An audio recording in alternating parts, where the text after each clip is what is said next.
Hello everyone, this is Sonia Singh in front of you. और जैसा कि आपके सामने एनटीयूजीसी नेट का एक ऑफिशियल नोटिफिकेशन नज़र आ रहा है। वैसे तो 20 तारीख को ये ऑफिशियल नोटिफिकेशन जो है आपका आ चुका था। तो हमें लगा कि शायद हम इसको छोड़ देते, इसके बारे में क्या डिटेल में बात की जाए। पर जैसे ही इस नोटिस को थोड़ा सा हमने रिवाइज किया, थोड़ा सा रिकॉल किया, पढ़ा इसको, तो समझ में ये आता है कि थोड़ा सा आपको अपनी तैयारी को और भी ज़्यादा स्ट्रॉन्ग करने की ज़रूरत है। और ये काफ़ी हद तक आपको क्लियर कर देगा। ये नोटिफिकेशन जब मैं आपके सामने पढ़ूंगी तो आप मैं काफ़ी हद तक ये क्लियर भी कर पाऊंगी कि जो आप लोगों का सवाल आ रहा है कि मैडम क्या इस बार का कट ऑफ जा सकता है, क्योंकि पेपर देखिए स्टार्ट हो चुके हैं। और जो मेजर पेपर हैं हमारे अब तक हो चुके हैं। अब इसका मतलब ये नहीं कि बाकी पेपर हमारे मेजर इंपॉर्टेंट नहीं है, सारे पेपर इंपॉर्टेंट है। बट जो एक अच्छा खासा रश होता है ना पेपर में, हिस्ट्री का पेपर अभी 1-2 दिन में हो जाएगा, हमारा कॉमर्स का पेपर हो चुका है, पॉलिटिकल साइंस का पेपर हो चुका है। तो जितने जो मास कॉम का पेपर हो चुका है, जितना हमारा एक ह्यूज रश है पेपर में, वो बच्चों का काफ़ी हद तक पेपर दे चुका है।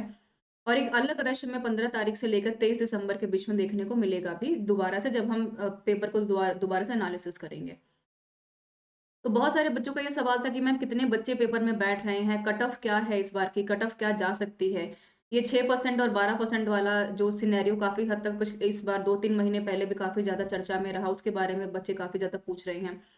तो अपने आप में काफी मेजर ऑफ कंसर्न बन रहा है। तो एनटीए ने एक नोटिफिकेशन तो ये जारी करके हमें हिंट कर ही दिया है कि जो कंपटीशन हम ले रहे हैं इस बार का, वो काफी हद तक आपके लिए इजी नहीं होगा। कंपटीशन टफ है।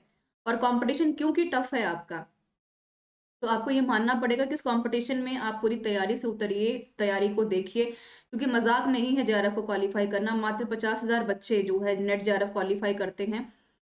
नेट क्वालिफाई करते हैं मात्र 5,000 बच्चे यहाँ पर जेआरएफ क्वालिफाई करते हैं। तो एक ह्यूज अमाउंट अगर हम देखते हैं तो पेपर से बाहर और कुछ क्रीम बच्चे ही यहाँ पर पेपर क्वालिफाई कर पाते हैं। तो इन चीजों को ध्यान में रखते हुए आगे बढ़ेंगे और बात करेंगे नोटिफिकेशन में एंटी क्या कहना चाहता है।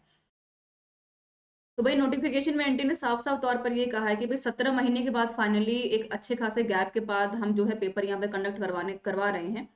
और उसमें कुल मिलाकर 213 सिटीज में हम लोगों ने यहाँ पर सेंटर बनाए हैं। 469 469 सेंटर्स हम ऑलरेडी बना चुके हैं। और अब देखिए कि 177 सिटीज की यहाँ पर बात हो रही है, 338 सेंटर्स यहाँ पर बनाए गए हैं। जो फर्स्ट डे का पेपर एनालिसिस है उसकी हम बात कर रहे हैं। तो ये मैंने पहले भी आपको बताया था कि पेपर में कम से कम 15 से 16 लाख बच्चे पेपर में बैठते हैं। तो एक रफ डेटा है कि भाई 13-13.5 लाख बच्चे इस बार पेपर में बैठे। देखिए ये मैं बता दूं आपको, ये तो एक डॉक्यूमेंटेशन की बात है, और कितने बैठे हैं इसके बारे में एक एक्यूरेट आइडिया तो हम कुछ भी नहीं दे सकते। पर फिर भी आप 13 लाख का अमाउंट मान के चलिए। तो आप पहले तो ये डिसाइड कीजिए कि 13 लाख के अमाउंट तक के बच्चे आपके साथ अगर कॉम्पिटिशन में उतर रहे हैं तो बहुत बड़ी अपने आप में बात है। क्योंकि दोनों साइकिल मर्ज होकर आ रही हैं, तो उसमें से कुछ बच्चे एक्सपीरियंस्ड भी हैं, कुछ नॉन एक्सपीरियंस्ड भी हैं, कुछ दोबारा से रीअपियर कर रहे हैं। और यहाँ पर कई आप देख पा रहे होंगे कि एक शिफ्ट में कम से कम 52,000 बच्चे, यानी आप मान के चलिए कि 50,000 से बच्चे एक शिफ्ट में अपियर हो रहे हैं। तो ये बहुत बड़ी अमाउंट अपने आप में है। और इसके साथ साथ आप यहाँ पर देख पा रहे होंगे कि कम से कम 36 डिफरेंट सब्जेक्ट्स का पेपर हमारा हुआ 20 तारीख को, और उसमें 13,000 और उसके बाद कम से कम कुल मिलाकर 38,000 बच्चे इसमें अपियर होते हैं। यानी कि कुल मिलाकर 55 से 56 हजार तक की वेटेज जो है बच्चों ने पेपर में बैठे और पेपर दिया भी। इसमें एनटीए ने अपनी जो है खासियत में ये बताया कि भाई हमने डे 1 में एग्जामिनेशन करवाया, तो हमने यहाँ पर 1783 जैमर्स लगवाए हैं, 8,142 सीसीटीवी कैमरास हमारे पास है। पर सच्चाई थोड़ी सी ये भी हमें ध्यान में रखने वाली बात है, जो एनटीए ने अपने बारे में नहीं बताई है, वो ये कि 4 सेंटर्स यहाँ पर वेरीफाइड होने के बावजूद भी बच्चों का सेंटर्स कुछ अलग दे दिया गया है। जब बच्चे सेंटर पे पहुंचते हैं तो उनका सेंटर वहां से 200 से लेकर 500 मीटर की दूरी में है। तो ये काफी ज्यादा दिक्कतों का सामना करना पड़ रहा है। आधे बच्चे इसलिए नहीं पेपर दे पाए क्योंकि उनका सेंटर एग्जामिनेशन से काफी हद तक दूर नजर आ रहा है उन्हें। तो ये काफी सारी समस्याएं देखनी पड़ेंगी। असम में अभी हाल फिलहाल में टेक्निकल इश्यूज हमारा हुआ, तो एनटीए ने ये भी कहा कि ये जो पेपर है हमारा, हम दोबारा से 28 नवंबर को करवाएंगे। तो अगर कुल मिलाकर एक एक डिस्कशन को अगर हम सम अप करें तो आप ये देखेंगे कि यहाँ पर भाई एनटी ने जैसे तैसे पेपर करवा लिया है, ठीक है। और क्योंकि पेपर करवाना इंपॉर्टेंट था तो बस इंपॉर्टेंस उसी की है, ठीक है। अब इसमें 13 लाख बच्चे अपियर हों तो क्या आपको लगता है कि 2 बार का शिफ्ट अगर मर्ज होकर आ रहा है तो इस बार केवल 13 लाख बच्चे ही अपियर हुए होंगे पेपर में, ठीक है। तो अपने आप में काफी ये मैटर ऑफ कंसर्न भी है। और ये भी ध्यान देने वाली बातें हैं कि पेपर हमारा मॉडरेट वे में आ रहा है, इजी आ रहा है। तो 13 लाख बच्चे जहां पर बैठ रहे हैं, आप देखिए कि पेपर मजाक तो कर नहीं रहा है आपके साथ। तो आपके लिए बहुत इंपॉर्टेंट ये भी है कि आप इस चीज के लिए मेंटली प्रिपेयर रहिए कि 13 लाख बच्चों के साथ आपको कंपटीशन करना है। तो जाहिर सी बात है कि सवाल हवा में पूछेगा नहीं, सवाल पूछेगा कॉन्सेप्चुअल, क्योंकि एनटी की खासियत रही है जब से पेपर करा रहा है 18 से कि भाई पेपर कॉन्सेप्चुअल है, फैक्ट पूछने बंद कर दिए हैं। तो एक शिफ्ट में अगर आपसे आगे पीछे का सवाल पूछ भी लिया तो आप इस चीज के लिए तैयार है कि जितना डेप्थ एनालिसिस आप कर पाएंगे पेपर का, खास करके प्रीवियस ईयर पेपर्स का, उतना ज्यादा आप यहाँ पर बेटर कैंडिडेट खुद को फील करेंगे 13 लाख लोगों के अपियरेंस के बीच में। तो ये ध्यान में रखिए। तीसरी बात, यहाँ पर पेपर डिफिकल्टी की बात की जाए तो आपका कट ऑफ जो है वो मैटर करता है भाई कि आपका पेपर का डिफिकल्टी लेवल क्या है। ये भी चीजें ध्यान में रखने वाली बातें हैं। लेकिन अगर मैं आपको सीधा सीधा अगर ये भी बता दूं कि भाई लास्ट ईयर का कट ऑफ अगर मैं एनालिसिस करते हैं तो एनालिसिस करने के बाद ये समझ में आता है कि कट ऑफ जो है 2-3 सालों से 1% 2% आगे पीछे हो रहा है, बहुत डिफरेंस देखने को नहीं मिल रहा है। यानी आप 60% पे मान के चलिए कि आपका नेट जो है, और कुछ सब्जेक्ट में खासकर जेआरएफ भी आपका हो रहा है, कुछ सब्जेक्ट्स की बात करें, सबकी नहीं बात कर रही हूँ। जैसे कि इकोनॉमिक्स में लास्ट ईयर पेपर में काफी डिफिकल्टी लेवल देखने को मिली और पेपर में कट ऑफ 75% तक की चली गई थी। ठीक है, तो डिफिकल्टी लेवल भी मैटर करेगा आपका, तो डिफिकल्टी लेवल के ऊपर ही कट ऑफ मैटर करेगा। अब बच्चों का सवाल ये आता है कि मैम क्योंकि दोनों पेपर मर्ज होकर आ रहे हैं तो क्या दोनों का मर्जन होने के बावजूद भी जो कट ऑफ है पेपर की वो कितनी हाई जा सकती है? क्या यहाँ पर हम 6% के बाद जो है 12% तक के बच्चों का वेटेज रखेंगे? क्लियर? तो देखिए ऐसा कुछ भी नहीं है। एनटीए के पास बच्चे उतने ही अपीयर हो रहे हैं जितने हर बार में होते हैं एज पर एनटीएज नोटिफिकेशन।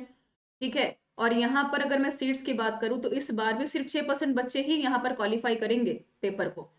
ऐसा कुछ नहीं है कि दो पेपर मर्ज होके आ रहे हैं तो दोनों को दोनों पेपर मर्ज करने के बावजूद आप 12% बच्चों को यहाँ पर बोलेंगे कि भैया आप अपीयर हो रहे हैं तो हम आपका जो है वेटेज बढ़ा देंगे। ठीक है, एग्जाम्पल के तौर पर देखिए कि अगर यूनिवर्सिटी में अगर आप सीट्स में अगर 10 बच्चे की सीट है तो अगर आपका पेपर 2 बार इंटरव्यू 2 बार हो जाता है तो क्या आप वहां पर वापस से 20 बच्चों को अपेयर करवा लेते हैं, 20 असिस्टेंट प्रोफेसर को अपेयर करवा लेते हैं? ऐसा नहीं होता है। ठीक है, तो इन कंफ्यूजन से दूर रहिए, बहुत इंपॉर्टेंट है आपके लिए। और जिनका पेपर अभी नहीं हुआ है वो इस चीज को मान के चलिए कि केवल एक एनटीए में नेगेटिव मार्किंग नहीं होती है, नहीं तो यूपीएससी से कम पेपर हम इसको आंक नहीं सकते हैं, सीधी सी बात है, नंबर 1। एंड नंबर 2, अगर मैं डिस्कस करूं यहाँ पर एनटीए के वेटेज को लेकर तो कट ऑफ आपका लास्ट ईयर के आसपास ही रहेगा, आगे पीछे हार्डली 1 नंबर 2 नंबर का फर्क, परसेंट का फर्क पड़ेगा, ज्यादा नहीं। और 6% 12% का जो यहाँ पर शोर शराबा कई सारे यूट्यूबर्स कर रहे हैं उनको छोड़िए और तैयारी के ऊपर फोकस कीजिए। प्रीवियस ईयर पेपर के ऊपर ध्यान दीजिए, बहुत इंपॉर्टेंट है। सबमिट कितने कितने अब तक हो चुके, करंट वाला पार्ट इंपॉर्टेंट है। जो लोग करंट से भागते फिर रहे थे कि मैडम 6 महीने का करंट कौन पढ़ेगा, ये ना पढ़ें, क्या जरूरत है, तो उनको बता दिया जाए कि भाई अब हलवा पूरी वाला सवाल जो है एनटीए ने पूछना बंद कर दिया है।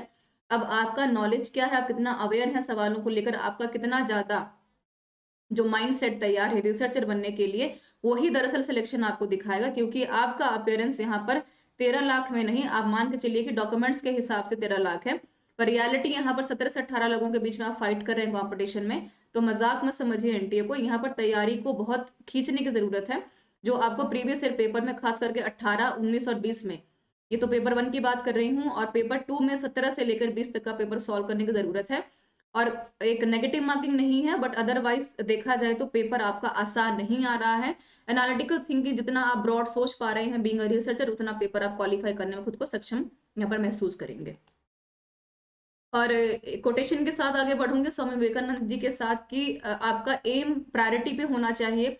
पेपर में बच्चे कितने अपियर हो रहे हैं, सवाल कैसे आ रहे हैं, इसका मतलब ये थोड़ी ना कि आप पेपर से पीछे हट जाएंगे। आपका पर्सपेक्टिव बस इतना हो गया पेपर कितना ज्यादा लाइबल है क्वालिफाई करने के लिए, और वही सिलेक्शन आपको दिलाएगा। और यहाँ पर मैं डेली बेसिस पे जो है पेपर का एनालिसिस भी कर रही हूँ रोज 11 बजे, तो आप जुड़ सकते हैं हमारे साथ। और लर्निंग प्लेटफॉर्म एंड अकेडमी आपका सुबह 11 बजे पेपर 1, पेपर 2 12 बजे में डिस्कस करती हूँ। हिस्ट्री पढ़ा रही हूँ, Sonia Singh UGC NET underscore Unacademy पर टेलीग्राम पे मैक्सिमम यहाँ पर आपको मिलेंगे पीडीएफ जो आपको सिलेक्शन को इंश्योर कर रही हैं। क्योंकि जो पढ़ा रहे हैं उससे बाहर नहीं जा रहा है। आइकॉनिक प्लस ब्रॉड कॉन्सेप्ट है, क्योंकि यहाँ पर आप 24 12 6 महीने में प्लस और आइकॉनिक का यहाँ पर जो है कोड ले पा रहे हैं। SRS10 का कोड अगर आप लेते हैं तो 10% का डिस्काउंट एप्लीकेबल रहेगा आप लोगों के लिए। तो काफी खास चीज आपके लिए, लाइव टेस्ट सीरीज आपके परफॉर्मेंस को एनहांस करता है।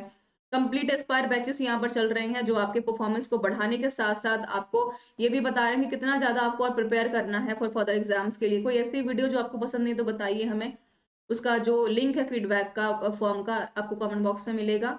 एंड स्पेशल क्लास आपकी फ्री ऑफ कॉस्ट होती है। इसकी सबसे खास बात है पेपर 1, पेपर 2 के ऊपर खास तौर पर फोकस है। इतना भी अगर आप कर लेते हैं, तो आपका जेआरएफ जो है इस बार क्वालीफाई करने से कोई आपको नहीं रोक रहा है। तो this is all about from mine side and all the very best to all the students. मैं उम्मीद करती हूँ कि आप बेहतर तरीके से परफॉर्म करेंगे और पेपर दे पाएँगे। All the best for your upcoming exams और मेहनत करते रहिए, तैयारी करते रहिए और वही दिलाएगा आपको आपका JRF. Thank you so much for being with me.